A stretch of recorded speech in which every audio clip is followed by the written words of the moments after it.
dikatakan monumen karena penggagas panitia pendiri, panitia untuk melaksanakan pembangunan adalah mantan pejuang anggota Laskar Sabilillah. Nah, sehingga pada saat diberikan sebuah penghargaan kepada para pahlawan ini, para Laskar berkeinginan ada monumen yang bermanfaat untuk umat. Nah, mereka mengajukan pendirian Masjid Sabilillah ini. Tahun? Itu 1964. Oh, wow. Nah, mulai didirikan itu tahun 1974 dan berdiri itu 1980. Oh, iya. Jadi melanjutkan dari informasi kita tentang Sabilillah, kita ini berada di bidang pendidikan. Di bidang pendidikan Sabilillah itu mulai dari TK, SD, SMP, SMA, dan boarding school-nya.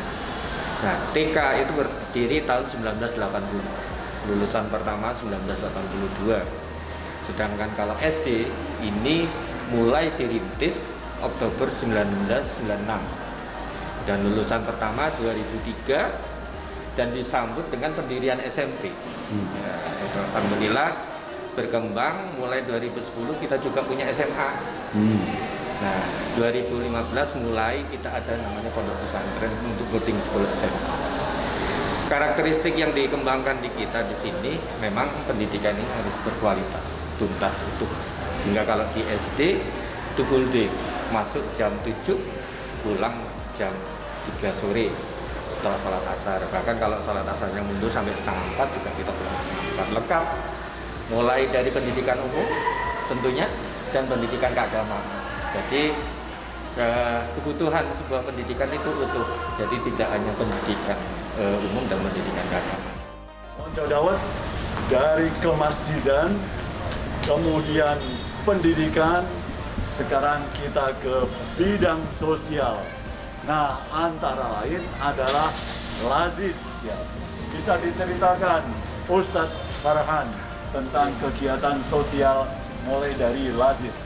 Oke, terima kasih. Jadi lembaga amil zakat infak sedekah ini adalah penghimpunan dana sosial dari Sabilillah yang digunakan untuk jamaah sepenuhnya keluar.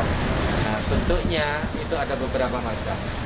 Nah, mulai dari pengumpulan zakat, tentunya penyalurannya ya sesuai dengan 8 asnaf itu. Sedangkan kalau yang infak sedekah, kita ada variatif seperti modal kerja, terus anak yatim. Nah, termasuk juga yang zakat infak sedekah ini kita gunakan untuk pembinaan guru-guru Taman Pendidikan Al-Quran, para ustadz. Nah, itu kita punya binaan hampir di atas 50 orang. Jadi tidak hanya di sini saja? Tidak hanya di sini. Nah, termasuk juga musola, masjid binaan di sekitar Sabilillah itu dimasukkan di dalam sosial. Pengelolaannya ada di lembaga amil zakat seperti itu. Ya. Untuk keluarga fakir miskin kita support pendidikan hampir 100%. Wow. Nah, itu jadi mulai dari TK, SD, SMP sampai menjelang perkuliahan. Andai nanti mereka-mereka ini yang potensinya bisa mendapatkan beasiswa di perguruan tinggi kami salurkan. Nah, ini kami membuat peluang menjadi pilihan bagi mereka yang ingin kuliah, tetapi bagi mereka yang ingin bekerja juga kami bekerja sama dengan perusahaan bisa menempatkan keluarga binaan ini menjadi sebuah kemandirian.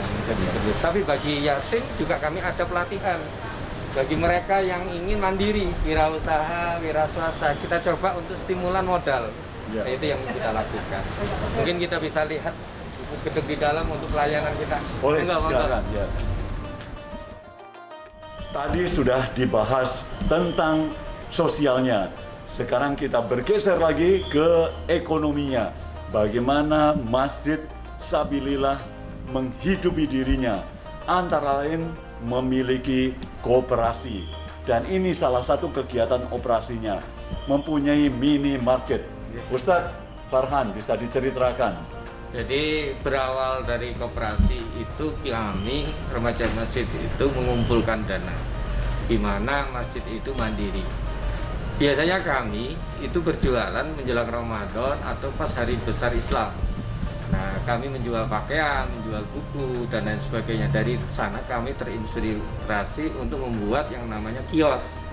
Nah, tahun 94 kita membangun kios sampai 2006 itu kita masih punya kios. Nah, kios ini mungkin secara manfaat mungkin karena dengan basic yang berbeda itu kurang hidup. Akhirnya kami coba dengan minimarket. Nah, minimarket ini konsepnya mulai tahun 2018 kita bekerja sama dengan Badan Wakaf Jawa Timur. Nah, dari harta wakaf kita pinjam 500 juta untuk membangun investasi yang ada di sini senilai 1,3 miliar. Alhamdulillahnya dalam waktu 3 tahun kita lunas. Alhamdulillah. Jadi berarti laris iya, ya? Alhamdulillah. Yang beli siapa? Campuran, jadi non sewu dominasinya itu jamaah yang mampir, transit, butuh minum, butuh apa itu mereka beli. Nah, selebihnya adalah ya berjalan dari luar. Kadang-kadang juga jamaah dari gereja, kadang juga seperti itu. Oh, malah dari gereja ada juga. Jadi Ya. potensi itu yang kita tangkap Ya. dari pengelolaan minimarket Ya. sampai sekarang ini. Kami juga punya koperasi untuk simpan pinjam. Nah, bagi mereka yang butuh modal untuk usaha dengan skala minim di bawah 25 juta masih kita bisa backup. Ya. Kalau di atas 25 itu ada bank mitra kerjasama. Oh ya. Jadi kami menyalurkan dengan kepercayaan, dengan latar belakangan ini ditangkap oleh pihak bank. Bank itu ada BNI, ada Mandiri, Oh. ada Syariah Mandiri. Nah, simpan pinjamnya tadi apakah tanpa bunga atau Tergantung. Ya. Jadi kalau untuk kesehatan kita non profit. ya. Sifatnya karena orang musibah ya, Ya. kita pinjamin. Itu yang sifatnya. disebut medical center, Iya. Sabilillah Medical Center SMS. Ya. Tapi untuk yang pendidikan berkala infak itu jatuhnya monggo. Mereka mau suka-suka saja ngisi Oh, kuota. infak istilahnya. Ya. Ya. Tapi kalau namanya unit usaha bagi hasil. Oh, mudaroba. Jadi tidak semua sama, tergantung jenis usaha. Kalau mamanya modal usaha masih awal PKL, kita mungkin sistemnya mengikut mereka, bagi hasilnya mampunya berapa. Oh, ya. Tapi kalau yang sudah non saya memang orientasinya lebih, modal putarannya jelas, seperti pakaian menjelang Ramadan yang rata-rata pinjamannya di atas 10 juta, ya kami harus menggunakan flat istilahnya, Ya. jasa bank ya, Ya. jasa bank yang jadi ukuran karena kan besar ya. Ya. Nah, kelebihannya dengan bank, kami birokrasinya tidak serumit bank yang harus Ya. ada jaminan, harus Ya. ada apa. Ya. Kami lebih pada konteks jamaah ini dapat dipercaya. Jadi Ya. jamaah yang sudah rutin, Ya. sudah sering pinjam dan itu kita support. Jadi nggak terlalu administrasi itu menjadi itu aja yang berbeda dengan pihak perbankan. Jadi sesuai dengan segmen yang Ya. pinjam kayak Ya. gitu. Apakah ada pelatihan untuk mereka? Oh itu jelas lah ya, dari koperasi itu Ya. kita tetap ikut, terus dari komunitas kita tetap ikut, mitra kerja kan ngikuti ya. Kadang mamanya kita ada bank yang mau berinvest dari CSR dititipkan ke kita, nilainya berapa, 500 juta. Nah, manajemen ikut mereka, kita ikut pelatihannya sesuai dengan namanya SOP-nya mereka seperti itu. Ada lagi income dari Masjid Sabilillah, yaitu menaranya dipakai untuk Seluler. seluler. Iya, ya. alhamdulillah kita ada 2 seluler. Nilai seluler itu satu tahunnya yang satu 65, yang satu 45, jadi 110 per tahun. Ya. Nah, ATM ini juga salah ATM satu juga, unit ya. kita. Per Oh, tahunnya iya. 10 juta. Ada 4 bilik yang laku 2. Halaman masjid ini parkir kita satu bulannya bisa sampai 23 juta masa Covid. Ah, ya. Sebelum Covid 35 per Ya, bulannya. karena masjid yang sangat strategis. Oke, Ya. jadi operasional masjid itu disewakan seperti itu. Ada lagi income generate yang lain adalah persewaan resepsi auditorium. Oh iya iya, iya. Nah, Tempatnya di belakang ini di belakang masjid. Ya. Itu lumayan. bisa Jadi, untuk acara apa saja? seminar, resepsi seperti Ya, itu. pernikahan? Iya, pernikahan. Kalau pernikahan di dalam masjid. Oh, di dalam Kalau masjid. yang resepsi di gedung. Oh, oke. Itu kalau satu kali sewa itu 7 juta, rata-rata per bulan 3. Bisa menampung berapa? Kalau kapasitas resepsi 250 undangan atau 400 orang. Oh, Iya, jadi seperti itu. Nah, itu yang kita kembangkan sebagai modal usaha untuk cari income. Jadi masjid tidak terkotak dengan kotak amalnya. Ya. Jadi terbantu dengan unit usaha ekonominya, Iya. kemandiriannya seperti itu. Yang luar biasa dari masjid ini adalah juga sudah mendapatkan trust, Iya. kepercayaan dari Iya. masyarakat. Ya, Alhamdulillah. baik pendidikannya, Iya. banyak orang tua, Iya. ya elit yang menyekolahkan Betul. ke sekolah Sabilillah ya, Iya. TK, SD sampai SMA-nya, Iya. kemudian juga menyumbang untuk lazisnya ya, luar biasa. Betul. Apa kunci mendapatkan trust itu? Untuk mendapatkan trust itu kalau bahasa kami ya segala sesuatu itu harus ditunggu. Jadi kita membuat sebuah usaha apapun, sekecil apapun harus ditunggu. Jadi istiqomah nunggu bahasa Jawa. Ya, ngeloni. Ngelani. Ya, dikeloni. Nah, ya. setelah dikelani itu diilmukan. Ya. Nah, ilmu itu bisa kita ATM dari luar Ya. maupun kita kreativitaskan dari dalam. Ya.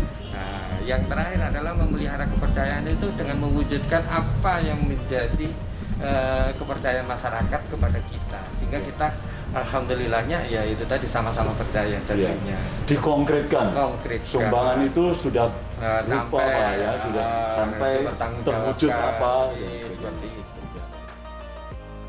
Nah, sekarang kita bicara tentang mimpi-mimpi, cita-cita. Apa cita-citanya Ustaz Farhan yang mungkin ingin segera diwujudkan? Terima kasih. Jadi Yayasan Sabilillah itu secara visioner punya impian bahwa Sabilillah pusat peradaban umat. Nah, bidangnya 3 itu tadi. Jadi keagamaan, pendidikan, dan sosial. Kita ingin menciptakan sistem pembinaan umat yang bisa dijadikan contoh model di tempat-tempat yang lain, sehingga mimpi kami gimana caranya memakmurkan jamaah itu terwujud. Dan salah satunya kami sekarang sudah mulai untuk membuat sebuah jaringan tentang income generates. Maksudnya jaringan-jaringan ekonomi, jaringan-jaringan usaha. Gimana keagamaan itu punya unit usahanya yang bisa menghidupi dakwahnya. Gimana pendidikan itu juga punya jaringan ekonomi untuk mengembangkan pendidikannya. Nah, itu ada kita kalau di pendidikan tentunya melalui koperasi pendidikan. Nah, kita bikin ada usaha air mineral, laundry-nya pondok pesantren, terus koperasinya pegawai. Nah, itu yang pendidikan. Kalau yang sosial itu kita mengembangkan wakaf produktif. Ya contohnya tadi minimarket. Nanti kita juga bermimpi punya kebun. Nah, jadi kebun Sabilillah itu harapannya tidak harus mepet di kota, tetapi produktif di lokasinya masing-masing. Ada di daerah pinggiran mana, seandainya potensinya untuk kebun tebu ya kebun tebu itu. Nah, nanti di sana dibikin pondok santri. Nah, santri-santri inilah yang bisa dididik menjadi mandiri, sehingga nanti mereka akan mandiri dan mapan bisa bikin kebun lagi di mana-mana, sehingga nanti peradaban umat itu dengan ekonominya insya Allah kuat, sehingga kita dakwah itu gampang. Apalagi dengan himpitan ekonomi yang sekarang ini, ekonomi itu mungkin sebagai salah satu kunci di mana kita berpikirnya lebih produktif, kita lebih mandiri, termasuk penanganan fakir miskin, guru ngaji. Jadi berdakwah itu ya dakwah tetap, tapi ekonomi tetap harus ada. Itu yang menjadi impian. Jadi Masjid Sabilillah atau Sabilillah menjadi pusat peradaban umat. Luar biasa. Nah, karena ini saya lihat sebagai masjid transit. Orang-orang dari luar kota, terutama orang dari Surabaya, selalu mengharap nanti saya sholatnya di Sabilillah saja gitu. Saya dengar juga ingin membuat hotel. Jadi kami ingin menjadi bahasanya I love Sabilillah. Nah, tentunya Sabilillah Kota Malang. Nah, Sabilillah itu tertanam di hati. Tatkala mereka ingat sesuatu, berarti mereka ingat apa yang saya dapat untuk bisa dicontoh di Sabilillah. Termasuk masjid kita ini masjid transit. Kami berpikir orang dari manapun menjadi jamaah Sabilillah itu bebas. Tapi kepercayaan itu yang harus kita pelihara. Tatkala mereka ingin keluar kota, andai mereka ingin beristirahat, sudah nanti transitnya di Sabilillah saja. Di sana bisa beribadah, bisa ke restorannya, bisa ke penginapannya. Nah, itu jadi impian karena Sewu Malang Raya ini kan kota wisata. Iya, betul. Kita bisa nginap di sana, sekali jadi bisa beribadah di sana. Andai nanti ada waktu luang, kita bisa menikmati majelis taklimnya. Nah, itu betul. Kepercayaan jamaah itu tidak hanya ke Malang Raya, tetapi kemana-mana. Itu nah, sabilillah. Ada orang yang ingin belajar pendidikan, ya sudah, nanti kita dibanding ke sabilillah, tidurnya di hotel sabilillah. Nah, itu impian kita untuk sebuah pelayanan umat, sehingga mau datang ke sabilillah, insya Allah jadi purna, baik tentang pendidikannya, tentang keagamaannya, tentang sosialnya. Nah, itu yang kami ingin jadikan gambarannya. Luar biasa, terima kasih Ustaz Farhan. Konco Dawet, kita mendapatkan informasi bahwa inilah masjid yang tidak hanya sekedar masjid, artinya tidak hanya sekedar untuk tempat ibadah, tempat sholat, tetapi juga lebih dari itu, ya, dari Masjid Sabilillah Malang, Jawa Timur, ya, bersama Ustadz Ahmad Farhan. Terima kasih, sampai ketemu lagi di Cendol Dawet berikutnya. Assalamualaikum warahmatullahi wabarakatuh. Waalaikumsalam.